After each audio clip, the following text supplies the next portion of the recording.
Here we are at the end of 2018, the end of another year of our lives. Where did it go so quickly?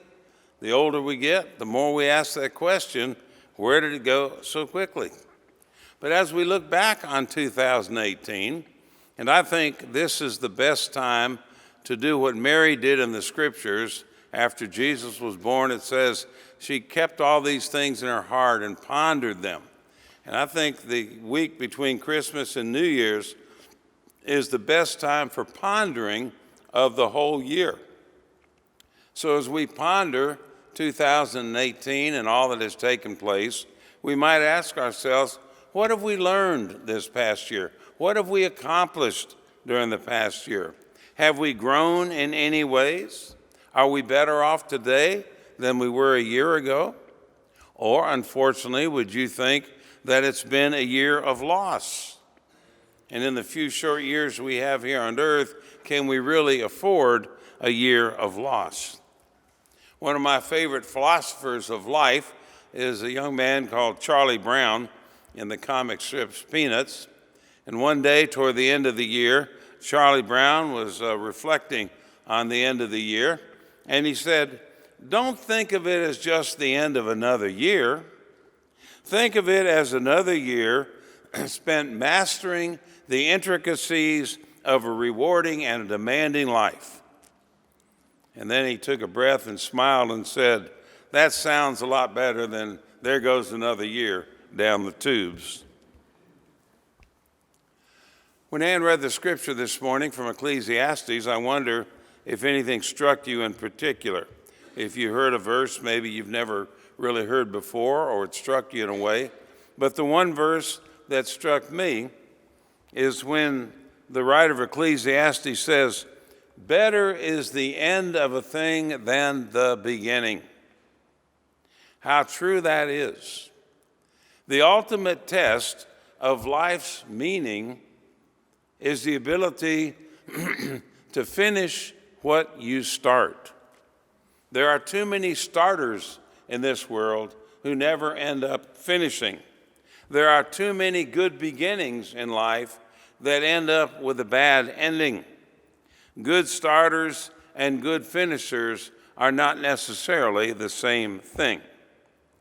To me, the most critical test of a person's character is the ability to see things through to the finish and to finish well. A lot of people have good, enthusiastic starts in life, only to burn out, wear out, drop out, or peter out along the way. But the real test of life is the ability to persevere, to see things through thick and thin, to the end, and to end it very well. And that's true of life itself and every year of life, and I would say true of everything that relates to life in this world. I once read where an insurance company did a study of the lives of 100 young persons aged 25 who were starting out in life. 40 years later, when they were 65 years old, 36 of them were dead. 56 of them were financially dependent upon their families or charity. 5 were barely able to make their own living. 4 were well-to-do, and 1 was rich. Now, I don't know how many of them got off to a good start, but it's obvious that only a minority of those 100 persons arrived at a good ending. Dr. Clayton Christensen, who teaches at Harvard Business School, where he earned his MBA, has written 5 books based on the experience of teaching and working with individuals who have outstanding merit, outstanding ability, and outstanding character. But he has witnessed that success in life does not always come to those who seem to have the best potential. He writes about his own classmates at Harvard, who he said were some of the brightest people he had ever known, and some of the most decent people that he had known. And at graduation, all of them had great plans and visions for the future. But then something happened to them along the way in life. Some of their personal relationships began to deteriorate, even as their professional lives were prospering. At his 25th and then his 30th class reunion, he discovered that things were even worse than he had imagined. One of his classmates was still in prison because he was involved in the Enron scandal. Another went to prison because he played a major role in an insider trading scheme. Still another ended up in jail because he had sexual relationships with a teenager who had worked on his political campaign. And at the time, he was married and had 3 children. And the one classmate who they would have voted the most likely to succeed, both in his career and in his personal life, had not done so well, especially in his personal life, as he had gone through multiple divorces and remarriages. The tragic story of these once successful individuals drives home the point that I want to make this morning, that nothing in life is more important than a good ending. Think of people in our modern world that make the headlines, whether they be athletes who make a ton of money, or politicians, or business and finance people, or Hollywood movie stars, people who have achieved great successes in one field or another, and yet have also endured great falls in life. The ultimate test of the meaning in life is the ability to see things through, and in many cases, the ability to handle success in life, because so many people cannot do that. The ability to see it through to the end and to end well. There are so many children who are born into this world with that proverbial silver spoon in their mouths, or better than that, they are born to a good family with dedicated parents who provide for them with the best start in life, including abundant love, a good education, a proper religious upbringing, and every other opportunity they need to succeed in life, and yet who along the way never have had what it takes to persevere, to see their lives through to a good ending. How many marriages, for example, start out in a lovely way with great romance, a beautiful wedding, many parties, lots of gifts, receptions that are held to celebrate the marriage. The couple have good jobs, and they have an adequate income and the best of intentions for their future. And yet somewhere along the way in life, things turn sour, and the marriage ends up in a tragic divorce.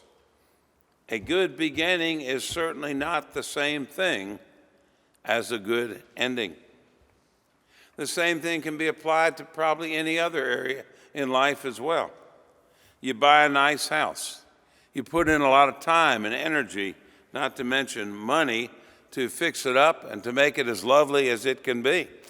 Yet what does all that amount to if the house does not have what it takes to be a real home? And that means where love is found, where friends are welcomed, and where Christ feels most comfortable. A nice house and a good home are not the same thing. How many people begin a new job with a lot of enthusiasm, working hard, wanting to impress their boss, wanting to learn the ropes. But then once they feel comfortable with the job, they start shirking their responsibilities and things start going downhill. They show up at work late. They stay out for lunch longer than they're supposed to. They leave early. They're not putting forth their greatest effort as they once did. And eventually, they end up being bored with their job or fired from the job. The same thing is true in building friendships in life.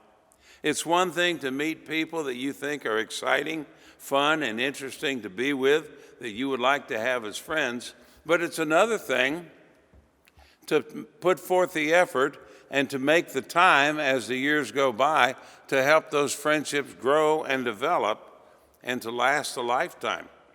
How many true lifelong friendships can you say that you have? And even here in the church, this same dynamic holds true. How many people become a part of Christ's church with the best of intentions, only to become inactive or to drop out along the way?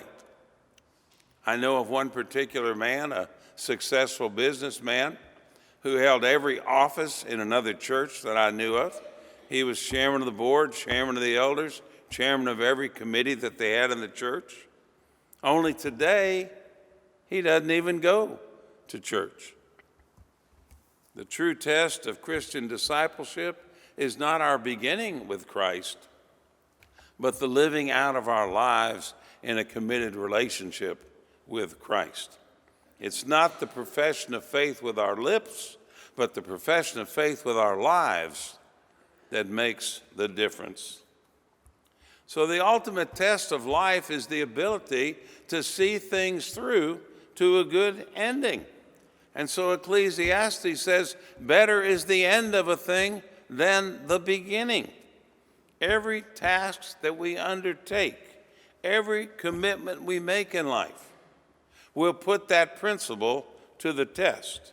At the end of every day, every week, every month, every year that we live, can we look over the past and say, I have lived it well, I have done my best, I have been faithful, and so I consider this a good ending? It's the ending that counts the most, not the beginning or the middle. So here we are at the end of 2018. Have you arrived at a good finish? But remember, it's still not over yet.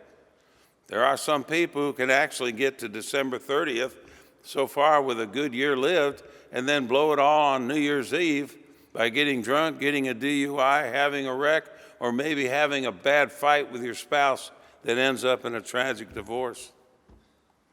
The test of every year is not how well we begin it, not even how well we live it, but how well we bring it to a conclusion. And that ultimately is the test of all of life itself. And in an age when people are living a lot longer today than we have in the past, this test becomes even more challenging. That first verse of Scripture that we read in Ecclesiastes says, the day of death is better than the day of birth. Have you ever thought about that? It's true for those who have lived a good life and lived it well to the end, who have fought the good fight, who have finished the race, who have received the blessing from their Lord. Well done, good and faithful servant. You may rest from your labors, and your good works do follow you. But for those who have not finished well, it's another story altogether. So we need to ask, what is it that gives us the ability to persevere, to see things through to a good ending? What is it that has given us the staying power we need in 2018 to arrive to December 30th at the end of the year and say, I've lived it well? Or what will enable us to do it in 2019? When I was a young minister, there was an older preacher named Harry Emerson Fosdick, who was kind of my patron saint in ministry. He preached almost 100 years ago, but his sermons are still totally important for life today. And the messages I read back then continue to influence my life today. One in particular was a message that he preached about how it is that will enable us to see things through to a good ending. And he said, first of all, if you want to persevere in life and end life well, not just begin it, but end it well, the first thing you need is integrity of conscience. No matter what else happens in your life, good or bad, and we all get a bit of both, it's most important that you never break your faith with yourself, that you never lose your honor, that you never lose your self-respect. Life is filled with all kinds of trials and temptations and difficulties, but we must never succumb to them or give in to them, because if we cannot live with ourselves, how can we possibly live life very well? To be able to get up in the morning and to look in your mirror and respect the person that you see there is certainly one of the most important ingredients for a life well lived. The second ingredient that Fosdick mentioned to have staying power or perseverance in life is to be captured by a cause, to be laid hold of by something that is greater than oneself, to which you give your total loyalty. This might be a certain cause that you've championed all your life, or a career, or a talent, or a goal, or a lifelong commitment that you have made. You know, if you look at the lives of people who have lived well, and at the end of the year, we see all the lives that have left this world in the past 12 months, and we see what their lives were all about. And the ones who were most successful, that stand out the most, are the ones who are always committed to a certain cause or commitment, or had certain principles that guided their lives from beginning to the end, something to which they gave themselves unreservedly. It has to be something that is outside of yourself, above yourself, bigger than you are. It's something that will keep you going no matter what happens. And it cannot be self-centeredness. One's goals in life should be high enough that they're always present to you, they're always challenging you, and they're goals to which you are always committed no matter what. Then the third thing that Fosdick mentioned that enables you to see life through to a good ending is having profound resources of inner strength, he called it, which can only come through faith in God. Those profound resources of inner strength in your life and mine can only come when we develop our spiritual life in a deliberate and an intentional way. Those who have a vital faith relationship with God will always have the power to renew their strength, to mount up with wings like eagles, to run and not grow weary, to walk and to not faint. But without those profound resources of inner strength, which faith brings, we will only run and grow weary. We will burn out and go flat. We will give in to our temptations. We will be defeated by our frustrations and our troubles. We will lose our morale in life. Faith in God is the ultimate source of staying power in life. Or as the words to that great hymn go, a mighty fortress is our God, a bulwark never failing. Our helper he, amid the flood of mortal ills prevailing.